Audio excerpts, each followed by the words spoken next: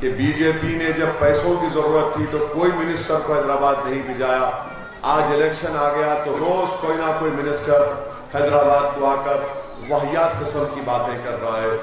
آپ دیکھ لیجئے کہ بی جے پی کے پاس دکھانے کو کچھ نہیں ہے.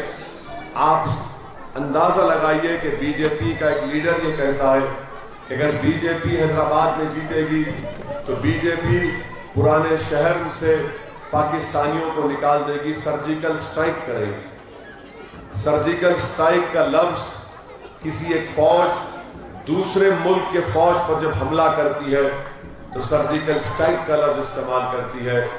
مگر ایک جمہوریت میں اور ایک ملک میں کیا کوئی اپنے ہی ملک میں سرجیکل سٹرائک کر سکتا ہے؟ یہ بی جے پی کی سوچ ہے, یہ بی جے پی کی ذہنیت ہے, یہ بی جے پی کے عزائم ہے کہ ان کو ہر کوئی جو ان کا مخالف ہے وہ ان کو پاکستانی نظر آتا ہے اور ان کو آتنکوادی نظر آتا ہے اور وہ اس کے وطن سے محبت پر شک کرتے ہیں.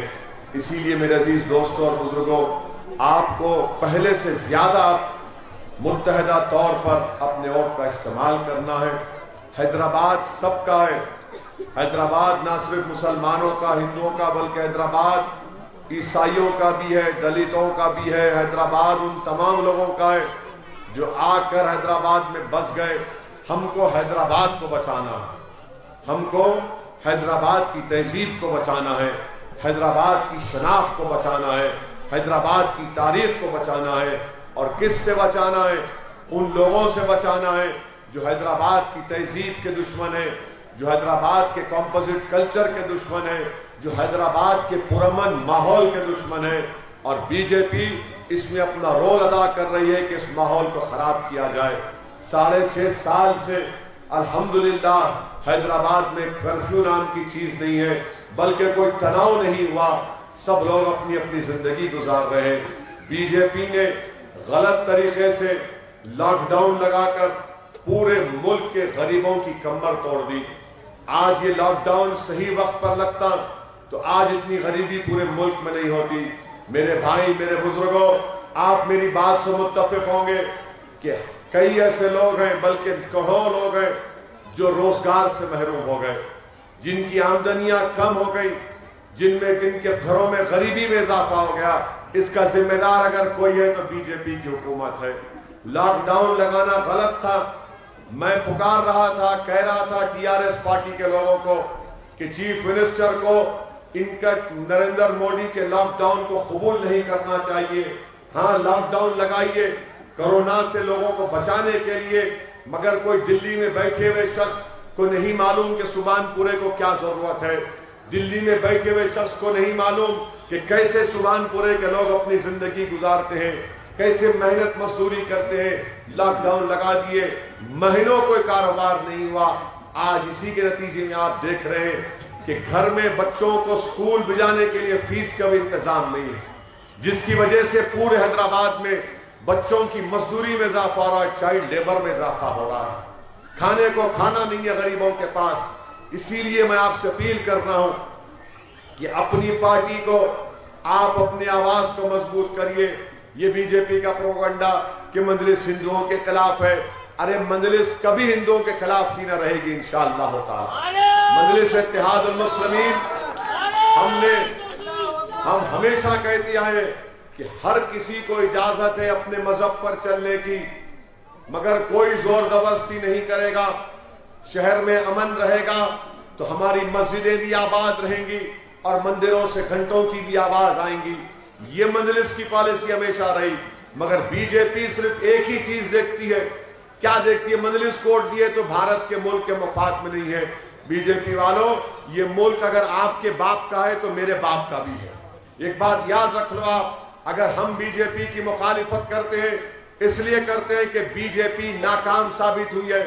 نریندر مودی 6.5 سال میں ملک میں روزگار فراہم کرنے کے بجائے کروڑوں نوجوانوں کو بے روزگار کر چکے ہیں, غریبی میں اضافہ ہو چکا ہے. تو اس پہ بات نہیں کرتے. بات کیا کرتے ہیں کہ اسد الدین اویسی ملک کے مفاد میں نہیں ہے. ارے جو کوئی بی جے پی کا منسٹر حیدرآباد کو آتا وہ شروع کرتا مجلس سے اور ختم کرتا دولہے بھائی اسدالدین اویسی کے اوپر. کوئی بولنے کو نہیں ہے, کچھ نہیں بول سکتے, دکھانے کو کچھ نہیں ہے. جب میں پوچھا کیوں نہیں دیے سیلاب میں پیسے تو بولے دیکھو انہوں پاکستان ہے. ارے جب میں پوچھا مودی آپ کے پاس 300 MP ہے تو بولے انہوں جنا بن گئے. ارے جنا کہاں ہے بھائی؟ جنا ہمارے خواب میں بھی نہیں آتا, نہ ہم سوچتے. کیا آپ پاکستان کے بارے میں سوچتے سبحان پورے میں؟ اگر میں اب پوچھوں گا کسی کو پاکستان کہاں ہے تو انہیں بولتا ہے کہ نہیں کا دیوانہ ہو گیا بولتے نا آپ. ارے اگر بی جے پی کو آپ بولیں گے 4 چیزیں مت بولو, انہوں گونگے ہو جاتے ہیں. کیا؟ پاکستان مت بولو, اسلامک ٹیررزم مت بولو, ریبڈ اسلامزم مت بولو, نیشنلزم مت بولو, اور یہ ہندو مسلم کی بات مت کرو. تو بی جے پی بولیں گے پھر ہماری تو دکان بند ہو جائے گی. ان کی دکان بند کرنے کا ٹائم آ چکا ہے. ایک ایسا آدمی بول رہا کہ حیدرآباد کے پرانے شہر میں سرجیکل سٹرائک کریں گے. بتائیے کون سا روہنگیا رہتا ہے ہمارے پاس؟ غریبی ہمارا مقدر بن گیا, مفلسی ہمارا مقدر بن گیا تمہارے لاک ڈاؤن کی وجہ سے. اس کے اوپر بات نہیں کرتے. جب ہم یہ بات کرتے تکلیف ہوتی ہے. پارلیمنٹ میں مجلس کی مخالفت کیوں کرتے ہیں؟ کیونکہ پارلیمنٹ میں میں نے ٹرپل طلاق قانون کی مخالفت کی. کیوں کی؟ دلائل کے ساتھ بتایا کہ مسلم خواتین کا تحفظ نہیں ہوگا, اس سے ان کو نقصان ہوگا, بی جے پی کو تکلیف. میں نے مخالفت کی CAA قانون کی. میں نے کہا کہ یہ بھارت کے آئین کے خلاف ہے. جو سمویدھان, جو آئین امبیڈکر نے بنایا, اس میں آپ نہیں کہہ سکتے کہ ایک مذہب کو دور کر سکتے. میں نے اس قانون کو پھاڑ دیا, بی جے پی کو تکلیف. اسی لیے جو کوئی حیدرآباد کو آ رہا صرف مجلس مجلس مجلس بول رہا, ارے بابو میں معلوم میں ایک مجنوں ہوں, بہت سے لیلا میرے پیچھے پڑے جس میں بی جے پی. مگر ہماری جماعت کی تاریخ رہی کہ ہم نے ہر طاقتوں سے مقابلہ کیا اور ہم نے اللہ کی ذات پر توکل کر کے مقابلہ کیا. اللہ نے آپ کی دعاؤں کی وجہ سے, آپ کے ساتھ کی وجہ سے اللہ نے ہم کو کامیاب کیا. جس چراغ کو ہمارے بزرگوں نے جلایا تھا, یہی علاقے جہاں سے پولیس ایکشن کے بعد مجلس کو آپ نے پروان چڑھایا تھا, یہی مرحوم سبحان پہلوان اور ان کے زمانے کے ساتھی ہیں جنہوں نے مجلس کے پرچم کو بلند کیا تھا. آج ان بزرگوں کی قربانیوں کا نتیجہ ہے کہ مجلس آج بہار میں میرے عزیز دوستوں اور بزرگوں, میری عزتدار ماں اور بہنوں, یہ آپ کی پارٹی ہے. یاد رکھیے نمک کا ایک کنکر ہے, اس کو آپ کو بچا کے رکھنا ہے. اور ہم پر الزام لگانے والوں فرقہ پرستی کا, 5 سال پہلے ہم نے ڈی موہن کو کامیاب کیا, اب دوبارہ یہاں سے روی کو ٹکٹ دیے. ہم یہ بتائیں گے روی کو کامیاب کر کے کہ یہ سیکولرزم ہوتا ہے کہ ہم سب مل کر, ہندو, مسلمان, سکھ, دلت, وہ بیکورڈ کلاس, سب مل کر انشاءاللہ تعالی یہاں سے ہم اب روی کو کامیاب کریں گے. ارے ہم پر الزام لگانے والوں, تم نے کیا کیا بتاؤ؟ TRS بتا سکتی ہے کہ کیا کیا جام باغ ڈویژن میں؟ بی جے پی کا MP بتا سکتا ہے کہ اس نے کیا کیا گوشہ محل میں, توپ خانہ میں؟ ہر سال پانی آتا تھا, مجلس نے وہاں پر 2.5 کروڑ کا برج بنایا. توپ خانہ کے ہمارے تمام ہندو مسلمان بھائی ہم سے کہہ رہے کہ صاحب آپ نے پہلی مرتبہ ہماری تکلیف کو دیکھا اور یہاں پر کام کروایا. یہی کام مجلس کر رہی ہے. ہماری لڑائی کس کی ہے میرے بھائی؟ انصاف کی لڑائی ہے, ترقی کی لڑائی ہے, حصے داری کی لڑائی ہے. ہم اپنا حصہ چاہتے ہیں بھارت کی سیاست میں. ہماری لڑائی کو آسمان سے تارے توڑ کر لانے کی نہیں ہے. میں اپنے ملک کو مضبوط دیکھنا چاہتا ہوں. ملک کب مضبوط ہوگا؟ جب مظلوم عوام, چاہے دلت ہو یا مسلمان ہو, ان کو ان کا حصہ ملے گا, تب جا کر بھارت مضبوط ہوگا. میرے عزیز دوستوں اور بزرگوں, 1 دسمبر کے دن آپ تمام سے اپیل کر رہا ہوں کہ صبح کے اولین ساعتوں میں اپنے گھر سے نکلیے, پولنگ بوتھ کو جائیے, بیلٹ پیپر لیجئے اور بیلٹ پیپر دیکھتے ہی پتنگ پر مہر ماریے. ٹھپا ٹپ ٹھپا ٹپ ٹھپا ٹپ پورے پورے میں ہر ایک گھر سے خالی آواز آنا کہ یہاں پتنگ پتنگ پتنگ چل رہا ہے. کوئی کسی کا کام نہیں ہوگا انشاءاللہ تعالی. آپ اپنے ایک ایک گھر سے ہماری ماں اور بہنیں نکلیں گی, اپنے ووٹ کا استعمال کریں گی.